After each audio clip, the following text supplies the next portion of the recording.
Assalamualaikum warahmatullahi wabarakatuh. Perkenalkan, nama saya Sinta Nurzakia.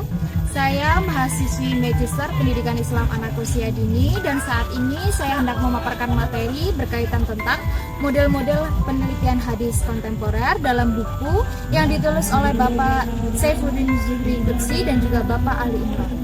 Nah, di dalam buku itu dijelaskan bahwasanya ada 5 model penelitian hadis kontemporer di dalam buku yang akan saya jelaskan. Yang pertama, model penelitian hadis dalam media massa. Yang kedua, ada model penelitian hadis model biografi. Kemudian yang ketiga, menggerakkan hadis bersama Fazlur Rahman. Yang keempat, ada penelitian hadis model kewilayahan. Dan yang kelima adalah spirit hadis di keluarga rahmat. Untuk yang pertama, penelitian hadis dalam media massa. Menurut Ashadi Siregar, harus ada keseimbangan antara apa yang ada di media massa dan juga di fakta sosial. Jadi di dalam jurnalisme dibutuhkan kecermatan, keseimbangan, dan juga keberpihakan. Nah, di Indonesia ini dalam penyiaran mengenai awal bulan, biasanya awal bulan Ramadan ataupun untuk Syawal, itu terdapat beberapa kekerasan verbal yang dilakukan oleh media massa. Nah, di dalam buku ini dijelaskan ada beberapa kekerasan verbal yang terjadi di media massa. Di antara kekerasan verbal yang terjadi dalam media massa, yang pertama ada eufemisme, itu adalah penghalusan kata, contohnya seperti yang di bawah ini. Yang kedua ada disfemisme, ungkapan kasar, contohnya di bawah ini. Kemudian yang ketiga demonegasikan, contohnya seperti yang di bawah ini. Kemudian selanjutnya ada menuduh, contohnya seperti yang di bawah ini. Selanjutnya ada mencemooh, contohnya seperti di bawah ini. Selanjutnya ada stigmasi, contohnya seperti yang di bawah ini. Selanjutnya ada innuendo, contohnya seperti yang di bawah ini. Kemudian yang terakhir ada cercaan, contohnya seperti yang di bawah ini. Nah, itu dia adalah kata-kata kasar atau kekerasan verbal dalam media massa yang terjadi di Indonesia yang ditulis dalam buku yang saya sampaikan ini. Nah, sebenarnya kan hadis yang digunakan itu satu, akan tetapi karena di Indonesia ini banyak organisasi masyarakat dan juga banyak ulama, akhirnya banyak yang menginterpretasikan sehingga hasilnya berbeda-beda. Baik, untuk materi yang kedua atau penelitian yang kedua, di dalam buku itu dibahas bahwasanya ada penelitian hadis model biografi intelektual, dan dalam buku itu membahas tentang pemikirannya Daud Rashid. Jadi pada saat masa pembukuan hadis yang diperintahkan oleh Abdul Aziz pada saat itu, ternyata perintah itu tidak hanya menyeruak ke para ulama-ulama yang ada di Timur Tengah saja, akan tetapi perintah itu juga menyeruak hingga seluruh penjuru dunia, negara-negara Islam. Nah, salah satunya di Indonesia, yakni ada tokoh yang bernama Daud Rashid.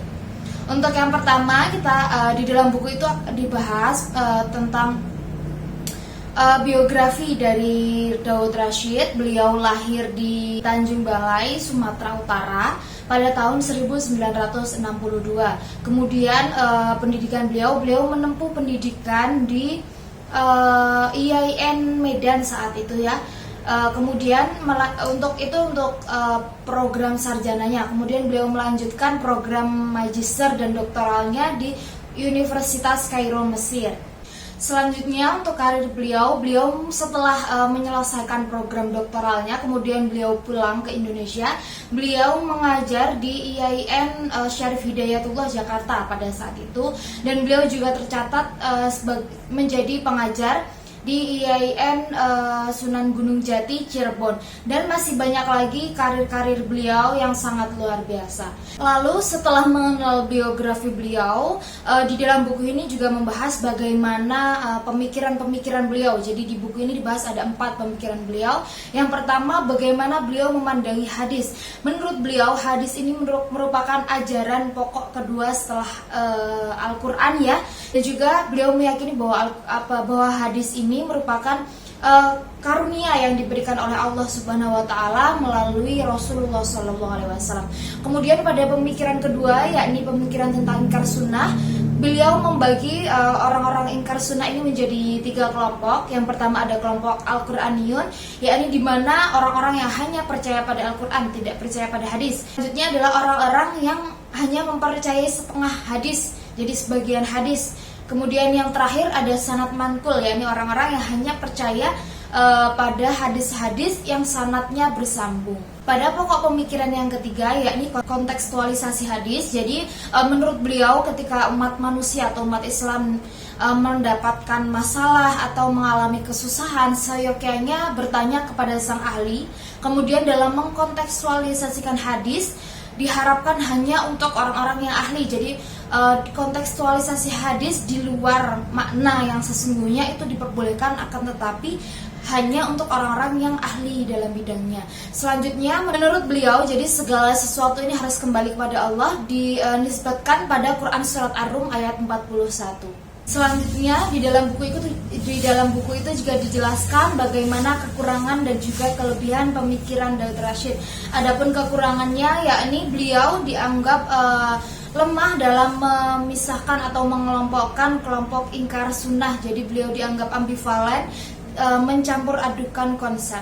Selanjutnya untuk kelebihannya, beliau dianggap sebenarnya tidak ada kelebihan yang signifikan, akan tetapi beliau dianggap mempunyai kemampuan dalam mengkontekstualisasikan hadis dengan baik.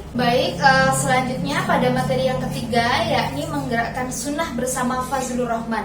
Siapa sih Fazlur Rahman itu?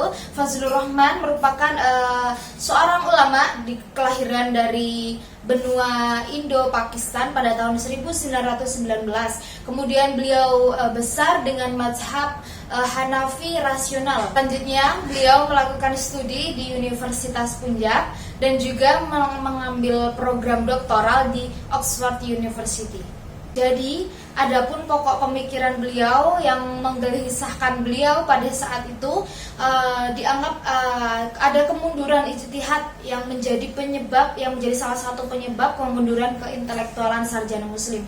Jadi pada saat masa sahabat periode 1, saat itu seluruh umat Islam menggunakan Al-Quran dan hadis sebagai pokok ajaran Islam. Jadi sebagai pokok ajaran dalam melaksanakan atau menjalankan kehidupan.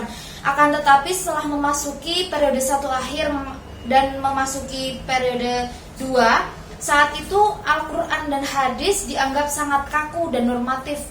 Dan sebelum hadis dibukukan, hadis ini hidup secara oral tradisional, ya, jadi dari mulut ke mulut, dari perilaku ke perilaku sebelum hadis dibukukan. Akan tetapi setelah hadis dibukukan, Fazlur Rahman ini menganggap bahwa hadis ini hanya hidup di dalam buku. Maka oleh karena itu Fazlur Rahman mengajak umat Islam semua melalui teorinya, yakni teori living hadis atau living sunnah, bagaimana kita menghidupkan sunnah atau hadis di dalam kehidupan kita kembali. Jadi ada 3 teori yang ditawarkan oleh Fazlur Rahman. Yang pertama ada teori double movement. Jadi ketika ada permasalahan pada masa kini, mari bersama-sama kita kembalikan pada Al-Quran, bagaimana proses penurunannya, historisnya, dan lain sebagainya. Kita ambil pelajarannya, kemudian kita kembali lagi pada masa kini. Kemudian yang kedua ada teori dari hadis ke sunnah. Hadis merupakan verbal tradition, kemudian sunnah adalah practical tradition. Jadi bagaimana kita akan menghidupkan dari hadis menuju ke sunnah, bagaimana kita melivingkan atau menghidupkan kembali sunnah-sunnah dalam kehidupan kita dengan mengkaji kembali historis dari sunnah tersebut, dari hadis tersebut. Yang ketiga atau yang terakhir adalah metode historis, yakni kita menggali hadis-hadis dengan 5W1H. Hal ini tidak hanya semata-mata bertujuan untuk menggali ceritanya saja, kan, tetapi kita juga harus mampu untuk mengambil pelajaran-pelajaran yang ada di dalam hadis-hadis tersebut yang dapat kita terapkan dalam kehidupan kita. Baik, jadi kemudian materi yang keempat, yakni model penelitian hadis studi wilayah kesejahteraan. Di dalam buku ini dibahas bagaimana pemikiran ulama-ulama klasik Timur Tengah tentang hadis hisab ruqyah.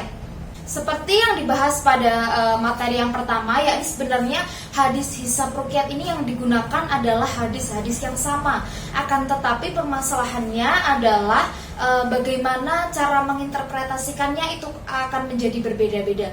Kemudian menurut Thomas Jamaluddin, sebenarnya benar memang sama, akan tetapi kekurangannya adalah tidak ada petunjuk secara jelas bagaimana metodenya, bagaimana cara penggunaannya, dan lain-lain. Jadi hal ini juga salah satu menjadi penyebab hasil yang didapatkan jadi berbeda begitu.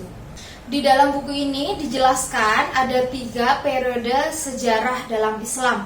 Yang pertama ada periode klasik pada tahun 650 sampai dengan 1250 Masehi. Periode ini ditandai dengan kemunculan Islam dan juga masa kejayaan Islam. Adapun tokoh-tokoh yang lahir dalam periode ini adalah Imam Hambal, Imam Malik, dan masih banyak lagi. Kemudian pada masa periode kedua, yakni masa tengah yang terjadi pada tahun 1250 sampai dengan 1800 Masehi. Masa ini ditandai dengan masa kemunduran Islam dan juga masa munculnya 3 kerajaan besar Islam. Adapun tokoh yang lahir pada masa ini adalah Imam Nawawi Al-Dimashqi, Jalaluddin Al-Suyuti, dan masih banyak lagi. Dan yang terakhir adalah masa kontemporer yang terjadi pada tahun 1800 Masehi hingga saat ini. Pada masa ini ditandai dengan masa kebangkitan Islam. Adapun tokoh-tokoh yang lahir, salah satunya yakni Rasid Ridho dan lain sebagainya. Selanjutnya di dalam buku ini juga dipaparkan hadis-hadis hisab ruqyat. Adapun yang pertama yakni mengenai tentang hadis estimasi yang diriwayatkan oleh Muslim. Untuk mengawali awal bulan harus dengan melihat bulan sabit. Akan tetapi jika tidak melihatnya maka boleh diestimasikan. Untuk hadis yang kedua yakni hadis istiqmal yang diriwayatkan oleh Bukhari. Jadi ketika mengawali bulan itu harus dengan melihat bulan sabit, maka jika tidak melihatnya boleh disempurnakan menjadi 30 hari. Untuk yang ketiga adalah hadis laporan kesaksian melihat hilal. Jadi pada hadis ini dijelaskan bahwasanya harus ada yang menjadi saksi atau yang melihat munculnya bulan atau hilal. Kemudian selanjutnya ada hadis matlah quraib. Jadi menurut hadis ini jika suatu negara itu sudah terlihat hilalnya maka tidak berlaku pada negara lain. Untuk yang terakhir adalah hadis konsensus puasa atau lebaran. Jadi menurut hadis ini sebenarnya awal bulan itu tidak hanya melulu berpaku pada fenomena alam, harus melihat hilal dan lain sebagainya, akan tetapi untuk mengawali bulan itu merupakan suatu kesepakatan dari umat suatu daerah itu atau suatu negara itu. Begitu. Selanjutnya bagaimana pemikiran ulama klasik Timur Tengah mengenai hadis hisab ruqyat? Untuk yang pertama yakni pemikiran sahabat dan tabi'in. Sahabat dan tabi'in ini dalam menentukan awal bulan secara umum menggunakan ruqyat ya. Akan tetapi ada seorang tokoh yang bernama Mutarif Ibnu Abdullah bin Ibnu Sihir. Sebenarnya beliau ini lahir 7 tahun sebelum Nabi wafat. Jadi beliau ini sempat digolongkan antara masuk ke golongan sahabat. Akan tetapi juga ada beberapa yang berpendapat beliau ini masuk ke dalam golongan tabi'in. Nah, di antara mayoritas sahabat dan tabi'in yang menggunakan metode ruqyat, Mutarif Ibnu Abdullah ini menggunakan metode hisab. Menurutnya, bagi orang-orang yang mampu melakukan hisab, maka diperbolehkan untuk melakukan hisab. Untuk selanjutnya pandangan hadis hisab ruqyat menurut 4 imam mazhab. Yang pertama menurut Imam Hanafi. Jadi menurut beliau dalam menentukan awal bulan itu menggunakan metode ruqyat atau dengan istiqmal. Jadi ketika tidak melihat hilal maka boleh disempurnakan 30 hari. Dalam melihat hilal harus disaksikan oleh orang-orang banyak. Pengecualian boleh juga disaksikan oleh 1 orang atau 2 orang jika pada saat itu keadaannya mendung. Selanjutnya ada Imam Maliki. Beliau berpendapat kurang lebih sama dengan Imam Hanafi, yakni menggunakan metode ruqyat dengan istiqmal juga, dan juga kesaksiannya boleh disaksikan 2 orang atau lebih. Selanjutnya adalah Imam Syafi'i. Beliau berpendapat kurang lebih sama dengan Imam Hanafi dan juga Imam Maliki, bahwasanya dengan metode ruqyah dan juga istiqmal dan juga disaksikan oleh 2 orang lebih. Akan tetapi pada masa kepemimpinan Imam Syafi'i ada seorang ulama yang bernama Ibnu Suraish. Beliau berpendapat bahwasanya ketika hilal itu terhalang, tidak bisa terlihat, maka diperbolehkan menggunakan metode hisab. Yang terakhir adalah Imam Hambal. Menurut Imam Hambal, sama dengan imam-imam yang lain menggunakan metode ruqyat. Kemudian beliau menambahkan untuk kesaksian ruqyat, untuk melakukan ruqyat boleh dilakukan secara umum oleh siapa saja dan di mana saja. Yang kelima, yakni spirit hadis pada keluarga Rahman. Dan jadi penelitian ini dilakukan oleh Bapak Saifuddin Zuri pada keluarganya Bapak Rahmat yang tinggal di daerah Banguntapan, Bantul, Yogyakarta. Jadi penelitian ini dilakukan selama 2 hari untuk mengulas bagaimana kehidupan dalam keluarga Bapak Rahmat dengan lingkup hadis. Mengurai fondasi hidup dalam keluarga Bapak Rahmat. Jadi yang pertama, Bapak Rahmat ini mengikuti organisasi masyarakat Masjid Mujahidin. Kemudian Bapak Rahmat ini memiliki janggut begitu ya, dan ini dikaitkan dengan hadis Rasulullah SAW yang ada di bawah ini. Yang kedua, bahwasanya Bapak Rahmat ini memakai celana yang agak tinggi ya, atau cingkrang, dan itu disandarkan pada hadis yang ada di bawah ini. Bapak Rahmat ini tinggal bersama istri dan juga 1 anak. Dan saat Bapak Saifuddin Zuri melakukan penelitian di rumahnya, anaknya kebetulan ingin pergi ke kamar mandi. Jadi Bapak Rahmat ini mengajarkan anaknya untuk masuk ke kamar mandi dengan berdoa, dan hal ini dinisbatkan atau dikaitkan dengan hadis yang di bawah ini.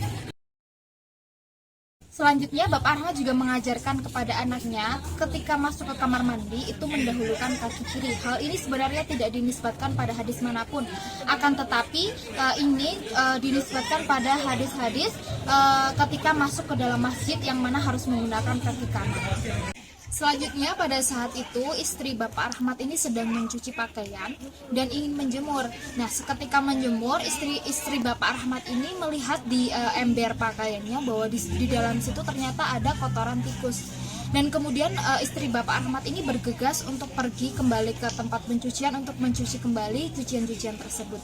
Dan perbuatan ini atau cerita ini atau kebiasaan ini dinisbatkan pada hadis yang berikut ini. Selanjutnya, Bapak Rahmat ini juga orang yang selalu aktif atau selalu mengikuti jamaah sholat 5 waktu di masjid, dan juga beliau merupakan muazin di salah satu masjid. Dan hal ini dinisbatkan pada hadis yang ada di bawah. Dan di dalam buku itu juga diceritakan bahwa ketika Bapak Rahmat ini minum, beliau sambil duduk, dan hal ini dinisbatkan pada hadis larangan minum sambil berdiri seperti yang di bawah ini. Selanjutnya, kemudian Bapak Rahmat ini ketika melakukan sholat jamaah di masjid selalu merapatkan barisan shofnya, yakni merapatkan pundak dan juga mata kaki. Hal ini dinisbatkan pada suatu hadis yang di bawah ini. Jadi begitulah uraian kehidupan dari pola kehidupan, landasan kehidupan dari keluarga Bapak Rahmat, yang mana beliau ini secara tidak langsung juga mengamalkan atau melivingkan sunnah ke dalam kehidupannya, mengajarkan keluarganya untuk selalu living sunnah, melakukan ajaran-ajaran yang dilakukan ajaran-ajaran Rasulullah SAW. Jadi dari cerita ini atau penelitian ini kita semua dapat mengambil pelajaran dari keluarga Bapak Rahmat, bagaimana Bapak Rahmat ini berusaha untuk live by hadis, kemudian jadilah orang-orang yang selalu menjalankan ajaran-ajaran Rasulullah. Maka dari itu inilah yang dinamakan dengan living hadis atau bagaimana hadis itu hidup dalam kehidupan kita. Baiklah teman-teman, demikian yang dapat saya sampaikan. Kurang dan lebihnya saya mohon maaf. Terima kasih. Wassalamualaikum warahmatullahi wabarakatuh.